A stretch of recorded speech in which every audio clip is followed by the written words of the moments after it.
Olá, seja bem-vindo, bem-vinda mais uma vez aqui ao nosso GNC, Gestão, Negócios e Conjuntura, um programa da Escola de Gestão e Negócios que procura trazer temas contemporâneos do mundo dos negócios, da economia, da conjuntura, e convidando e tendo a presença e contando com a presença de professores, estudantes, profissionais para discutir conosco aqui.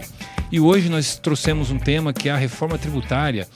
Depois de 30 anos, o Brasil finalmente aprova uma reforma tributária cuja implementação vai ocorrer aí pelos próximos 10 anos. Então, para discutir um pouco sobre esse tema, temos hoje aqui na nossa mesa o professor Hélio Silva, coordenador do curso de Ciências Contábeis, e também ao professor Luiz Torolho, que gentilmente aceitou o convite de estar aqui conosco. Professor Luiz, muito obrigado, viu? Obrigado, mano. Legal. E aí, para nós começarmos a nossa conversa aqui, eu gostaria de uma avaliação geral, né, professor Hélio, professor Torolho, como vocês enxergam a reforma tributária de uma forma geral, né? Como a primeira reforma depois de 30 anos, né, depois da redemocratização praticamente, como vocês avaliam hoje essa experiência de aprovação da reforma tributária? Podemos começar com o professor Hélio e na sequência o professor Torolho. Ok. Bom, uma reforma tributária era necessária já há um bom tempo. Nós precisávamos de uma reforma porque nós temos uma visão quase unânime na sociedade de que a carga tributária e a complexidade que se acresce à carga tributária, quer dizer, o que você precisava fazer para cumprir, nós temos dois tipos de obrigação tributária, a principal e a acessória. E as obrigações acessórias, quer dizer, o trabalho todo que você tem para recolher, antes de recolher o imposto, para fazer os cálculos, a complexidade disso tudo era muito custosa. Então, uma simplificação era muito desejada e muito bem-vinda. Se isso virá, só o tempo dirá. A ideia de simplificação, talvez tenhamos realmente uma simplificação, mas ela não será imediata. Não será imediata porque essa reforma vai acontecer em paralelo com o sistema vigente. E aí você vai ter dois sistemas, então você vai ter inicialmente uma carga de adaptação e, além disso, a manutenção do sistema já existente. Por outro lado, essa carga tributária ela é muito alta. Se no conjunto o Brasil tem uma carga tributária considerada média, mas não para o nosso padrão de renda, a distribuição dela é muito ruim. Nós temos um encargo muito grande sobre o consumo e bem menor sobre a renda e bem menor sobre o patrimônio. Então, além de ser uma carga relativamente alta, ela é uma carga com uma distribuição iníqua, né? Ela não é igualitária, ela não é progressiva como deveria ser e ela não é benéfica a quem já está em condição uma condição de menor poder, menor dominância na sociedade, menor capacidade de se adaptar a isso.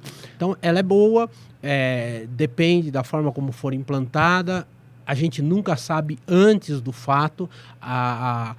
Dizem, há um ditado na área tributária que diz: imposto bom é imposto velho, porque a gente já conhece, já sabe como faz. De início, nós temos uma série de medidas legais que vão tentar esclarecer isso. Isso às vezes demanda muito tempo até chegar ao Supremo Tribunal Federal e ser discutido constitucionalidade, isso e aquilo. Então, podemos ter essas dificuldades pontuais, mas precisávamos fazer alguma coisa. Não foi o ideal, não era o desejado, mas já é um passo adiante. Professor Hélio, como diz aquela anedota, né? Leis e salsichas, é melhor não sabermos como são feitas, né? É verdade. Eu acho que é o caso que se aplica. Professor Torolho, qual a sua avaliação geral? Quando foi ditado o projeto de lei, acho que é o 632 do 63... É 132, eu acho, né? Isso. Esse projeto de lei, que de quase 600 artigos, então ele falava o seguinte: da instalação do IBS e do CBS. Vamos unificar o ICMS estadual. Os governadores já ficaram bravos, né? Por quê? Vão receber menos. Esse é outro problema. Quem é estado que não produz vai receber mais do que quem produz. Aí os municípios. Como vão fazer os municípios? Porque a unificação, o IBS é o ICM, que é o imposto estadual, mais o ISS. Muito bem. Agora, quando você fala em CBS, que é contribuição sobre bens e serviços, que é a unificação, olha só, de contribuição social, PIS e COFINS com imposto, IPI. O IPI, ele é um imposto agregado ao produto, hoje, na atualidade. E o PIS e COFINS, ele é incluso. Então, há uma diferença muito grande, que agora nós vamos ter que incluir o IPI no produto, no preço de venda, porque passou a ser CBS, não é? E eu tenho outra, como vai ficar as importações? Ninguém sabe ainda.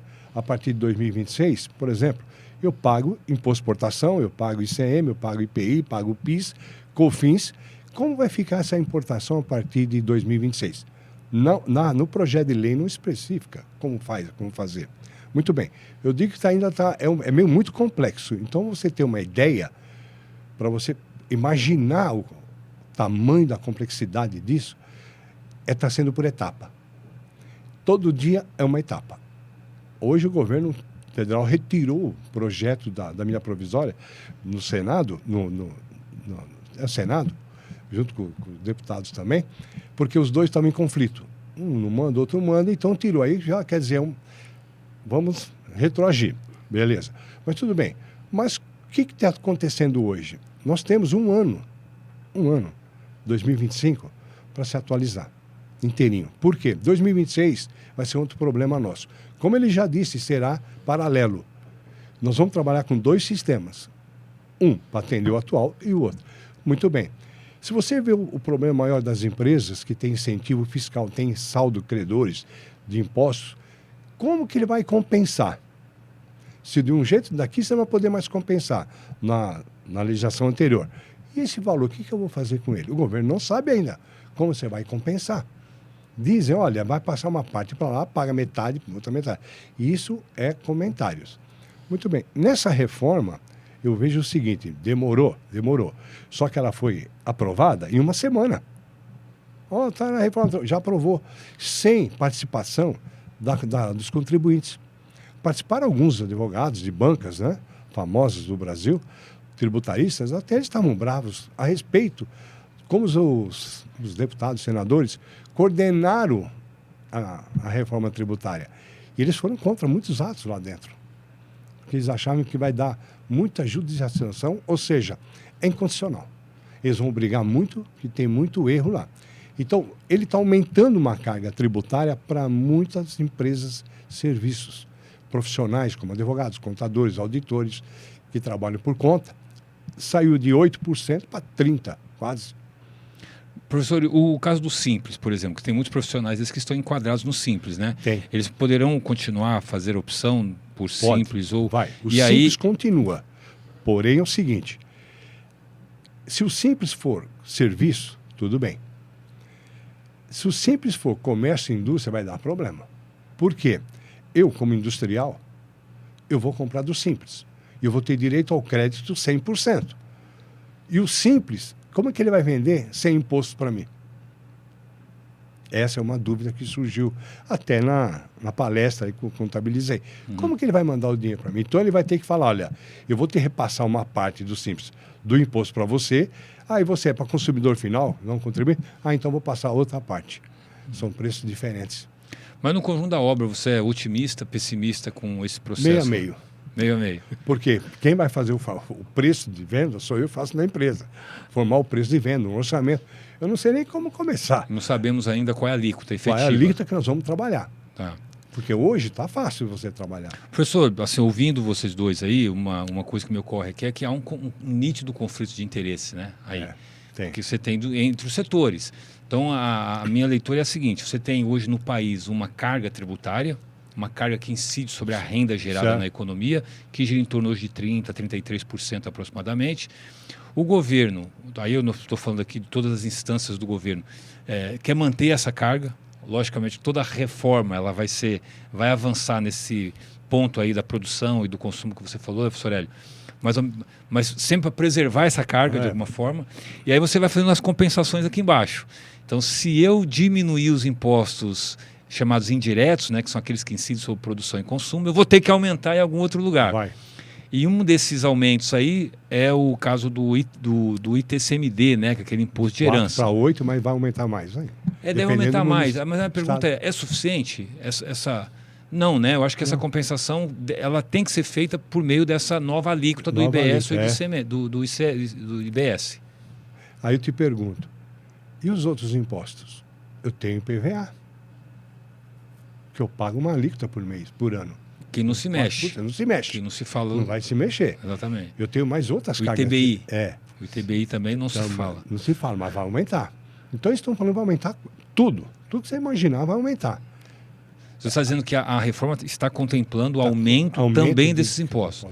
Ou seria uma prerrogativa das prefeituras? Porque são impostos, né? Tem no caso do ITBI é o imposto municipal, no caso do ITCMD é o estadual. Eu vejo que a prefeitura não está quieta.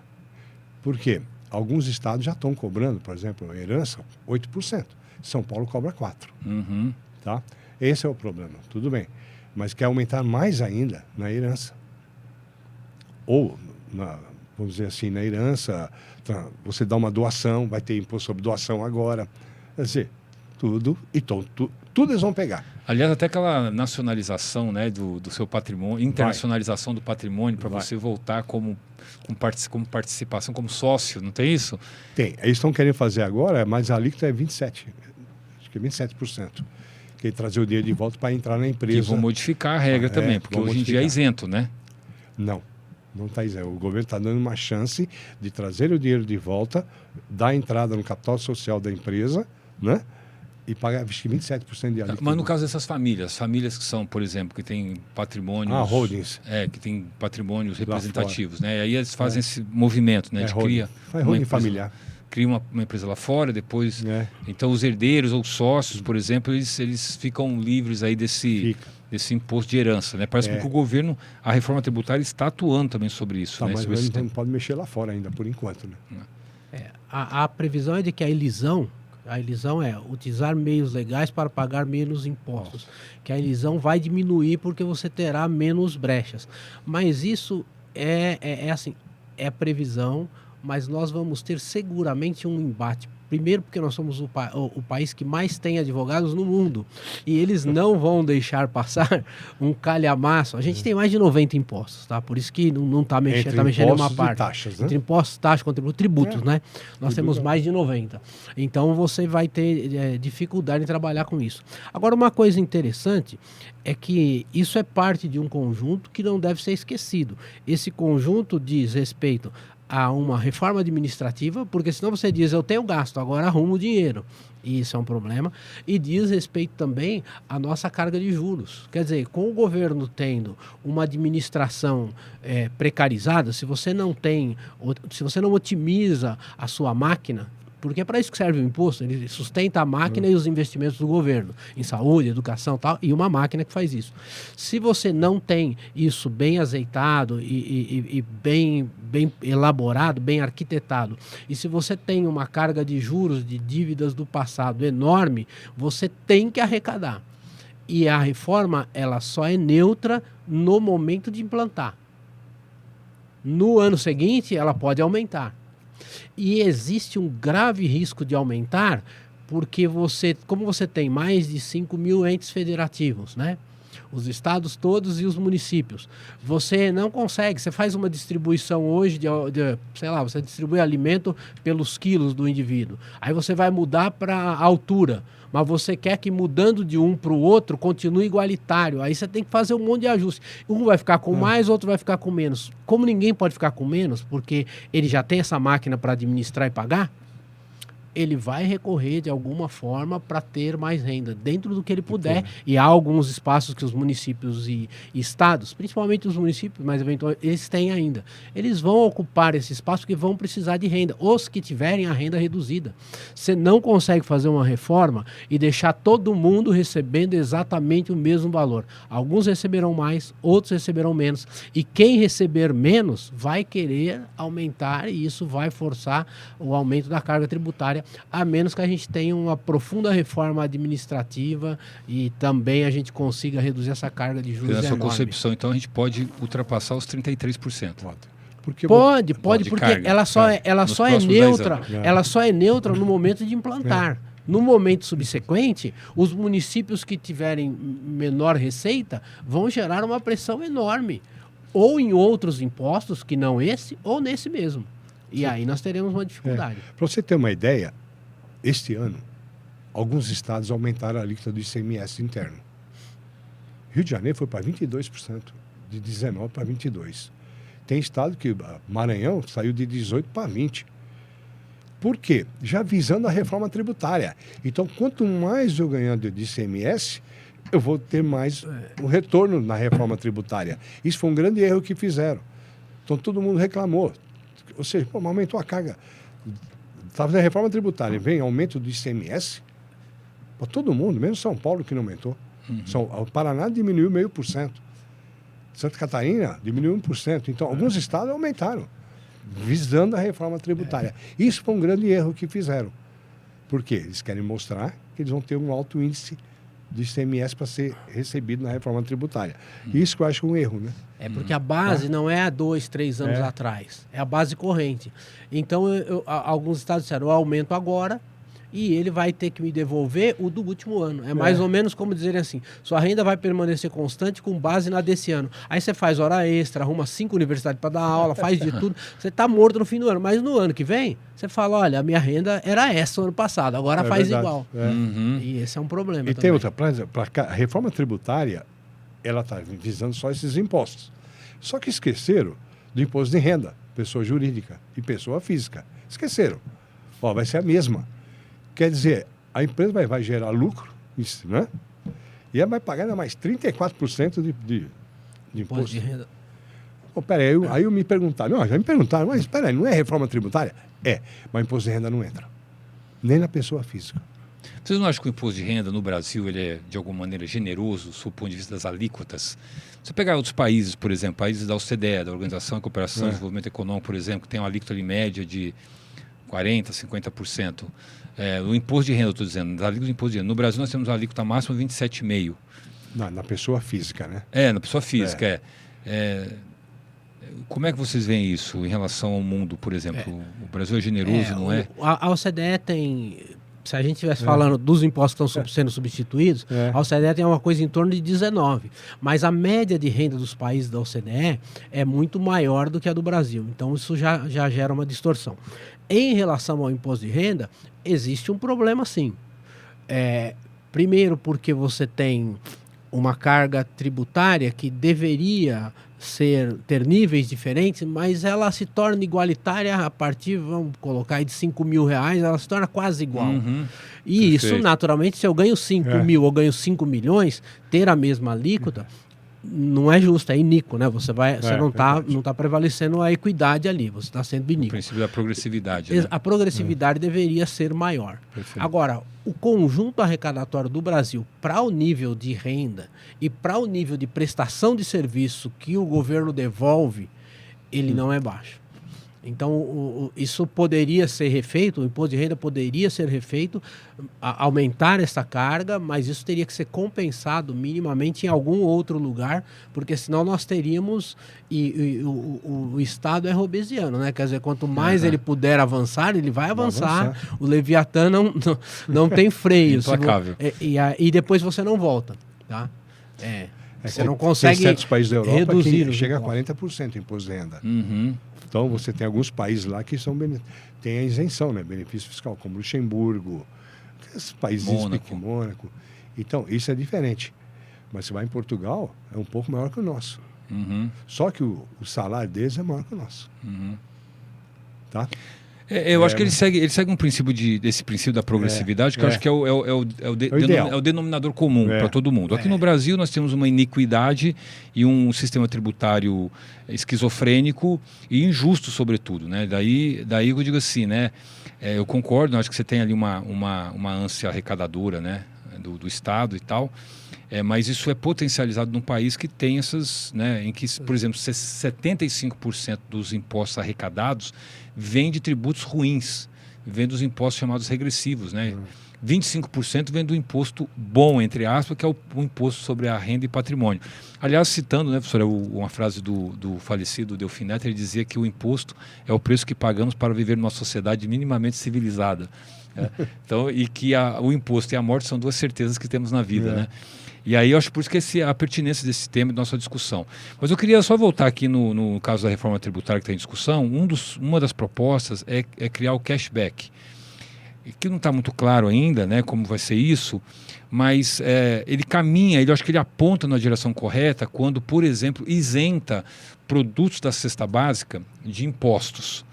E vai ao encontro dessa ideia da progressividade, porque muitas vezes aqueles trabalhadores de baixa renda, que são os mais sensíveis ao preço da cesta básica, em última instância vão ser beneficiados, que hoje não são. Né? E como é que vocês estão vendo essa novidade? É um jabuti? É uma... Hoje, a cesta básica, ela tem isenção de impostos. Tá? Isso é normal. Tem isenção no Brasil inteiro. Tem isenção. Feijão, arroz, essas coisas todas. O que é industrializado, não. Se você for comprar um palmito industrializado, não é. Mas se eu comprar um palmito puro, ele tem isenção. Então, o que acontece? Eles querem fazer, na reforma tributária, também vendo isto que é a cesta básica. Só que não chegaram no acordo ainda. O que é a cesta básica? O que é a cesta básica. Né? Então, vamos pegar o seguinte, vamos criar aquele imposto do pecado. Para quê? Eu posso receber mais do imposto do pecado e jogar para a cesta básica. Imposto do pecado que incide sobre cigarro, cerveja, bebidas alcoólicas de forma geral. Combustíveis também acho que vai entrar nela. Combustíveis fósseis, né? Tá. Vai entrar. Legal. Então isso, quer dizer, aumento de um lado, benefício do outro. Tá certo? Mas tudo bem. Então ele está fazendo o que a gente chama de supérfluo, né? A energia elétrica no Brasil hoje é supérflua, porque ela tem 33% de aumento, de ICMS. Se você fazer o cálculo por dentro. 25 por dentro, 33. Dá 33. Era supérfluo? Não é. É 25%. O gás de cozinha também, né? Sim, os índices são altos naqueles que têm mais volume. Então, toda a área de telecomunicações, porque todo mundo usa internet e telefone, celular e tal, também é alta. Então, isso confirma essa estatística que eu estou falando, que 75% vem dos impostos regressivos. Sim. Né? Que a base de arrecadação vem notadamente da massa de trabalhadores. Então, mas na reforma tributária ainda, nós temos que aguardar mais, acho que um ano e pouco, porque, como eu falei, já está vindo por etapa. Então, cada etapa é uma coisa nova. Então, eles estão vendo primeiro o IBS, como que vai ser distribuído. Só que esse comitê de distribuição não está pronto. Então, eles não sabem como vão distribuir. Por isso que os governadores estão preocupados. Pô, como que ele vai distribuir? Vou ter que chegar com o Pires lá? Vai ter um comitê, mas ainda não está claro. Agora, eu queria fazer uma ressalva na palavra. Nós temos que aguardar. Na verdade, essa é uma palavra que o contribuinte comum usa. Porque, voltando às salsichas, que é a forma como a lei é feita, existem grupos, e esses grupos de pressão, e não a moralidade e o bem público puro, é que vão definir. Então não há uma grande empresa ou setores grandes, ou por exemplo, os automóveis vão entrar, não vão entrar, o elétrico entra, não entra. Isso tudo é uma discussão teórica, mas na prática existe um grupo de empresas que são do ramo, que faturam bilhões, que estão fazendo e refazendo os seus cálculos e que fazem pressão sobre os legisladores, né, o governo federal, o Senado, o Congresso todo, para que essas leis sejam feitas. Então, assim como os governadores se movimentam, os prefeitos também. Então, tem toda uma parte da sociedade se movimentando. Grandes empresas, governo estadual, conjunto de municípios, principalmente os maiores, e municípios menores, menos organizados. E o contribuinte comum pode ser quem vai ficar com a maior parte da conta se ele ficar olhando para isso como algo que deve ser aguardado. Vamos aguardar, ver o que vai acontecer. Não acontece inercialmente, a decisão não é uma decisão moral. Você tem grupos de pressão que investem muito dinheiro para que a reforma saia de uma forma ou de outra. Por exemplo, dou um exemplo agora. Não é para o Brasil todo. Estão com um problema na Zona Franca de Manaus. O pessoal lá está bravo. Por quê? Vai acabar o incentivo. Só que o incentivo de hoje é até 2070. E a reforma tributária quer dizer que vocês vão ter benefício e os de baixo aqui não vão ter? Então tá essa outra discussão. O que vamos fazer com a Zona Franca? Porque na Zona Franca tem muitas empresas que têm incentivos fiscais até 2050. Porque se instalou lá, está lá ainda. E aí vai acabar para todo... Quer dizer, para nós aqui embaixo acaba, mas para a Zona Franca não. Que a Zona Franca, quando eu falo, é a Zona Franca e mais a área de livre comércio. A isenção do IPI, a isenção do IPIS, COFINS, como vai fazer? Eu acho assim, essa discussão está muito boa e aí eu queria fazer uma provocação, uma pergunta que é provocadora. Qual seria o sistema tributário ideal? Qual é o sistema tributário ideal, na opinião de vocês? Né? Se vocês tivessem o poder de legislar e definir e tendo o poder de pressão nas suas mãos, qual seria esse modelo? É óbvio que isso que nós estamos falando aqui abre margem para todo tipo de interpretação, né? Porque, como dizia Leonardo Boff, todo ponto de vista é vista de um ponto, né? Então, a gente vai ter aqui nossas perspectivas. Eu queria ouvir aí sobre isso. O melhor modelo que eu vejo hoje é do Chile. O Chile, olha, a carga máxima lá é 8%, 8 ou 9%. 8% a carga tributária. Carga tributária. Ah. Então, o Chile, quando já implantou a reforma E tributária... o imposto único? É imposto único, que eles falam, né? O Chile ele implantou, acho que uns 10 anos atrás, mais ou menos. Depois, Mas o imposto único não vai contra essa ideia da progressividade? Não, você vai estabelecer uma regra, né? Tá? Vai depender do produto. Então, quando fala imposto único, você vai de 0% a 8%. Ah. Tá? Isso para produtos. Agora, contra a pessoa física, vai ser outro caminho. Não, a reforma tributária não fala na pessoa física. Sim. Só jurídica. Por enquanto. Como vai fazer a física, ninguém sabe. Então, por exemplo, quer dizer, acho que na Itália ele é alto o IVA. A Itália acho que é alto. Portugal também é alto. Passa de 18%. Alguma coisa assim. Mas é alto, mas vale a pena. Só que na carga tributária pessoa física é menos. Entendeu? Na pessoa física que o consumidor final, se fala. É, consumidor final. Tá. Então, a pessoa física paga menos imposto de renda. Em compensação, o consumo é alto.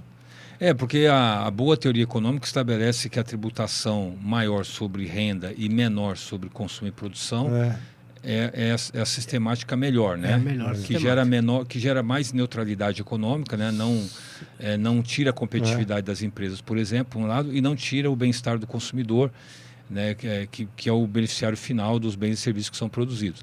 Que, a princípio, refletindo um pouco, né, professor Hélio, que está falando sobre os grupos de pressão, esse conflito que existe, ele está me parecendo que é um movimento mais para garantir ali os seus interesses e evitar perdas ou ônus tributário com a reforma.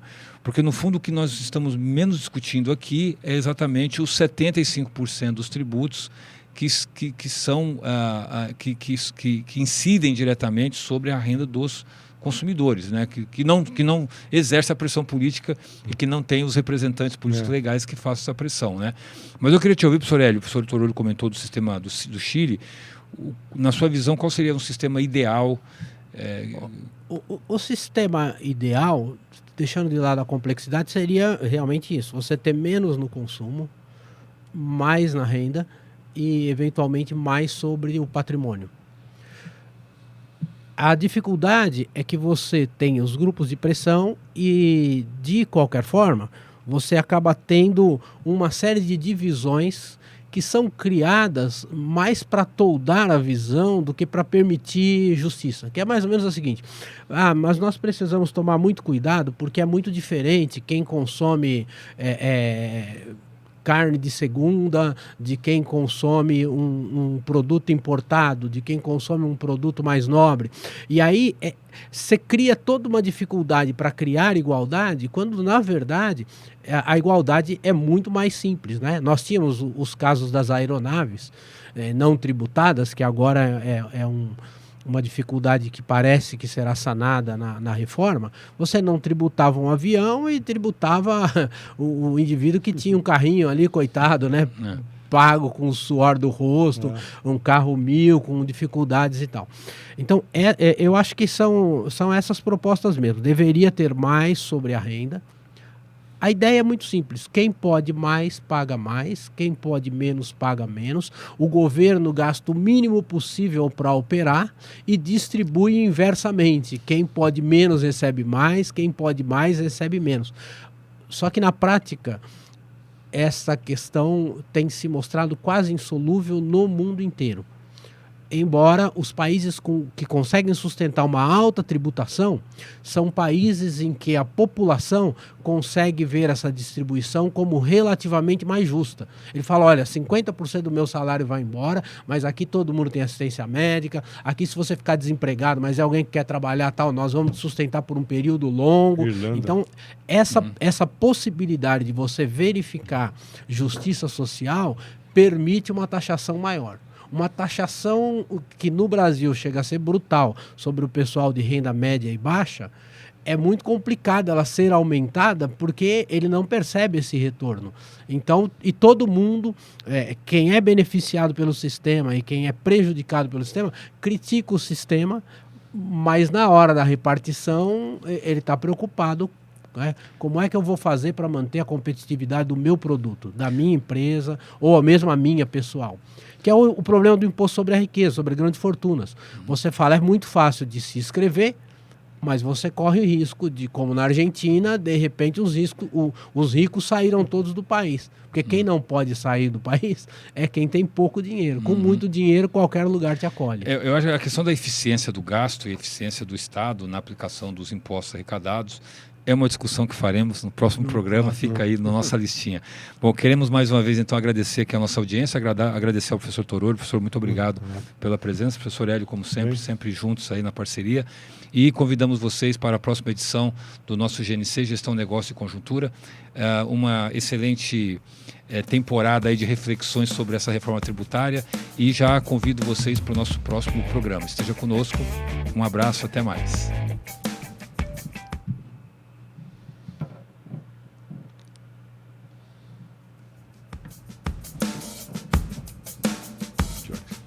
Quanto mais você lê a